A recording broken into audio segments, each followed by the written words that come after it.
Hi friends! Are you looking for the steps to assign a special ringtone other than the default ringtone to a contact saved in the contact list of your Sony Xperia Z device? Let's go ahead and see how this can be done. On the home screen, tap on the Apps icon to view all the apps.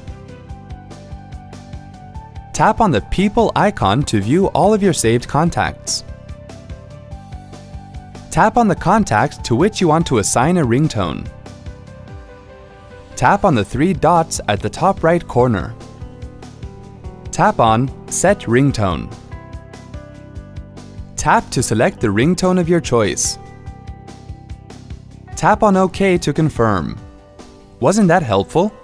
Thanks for watching.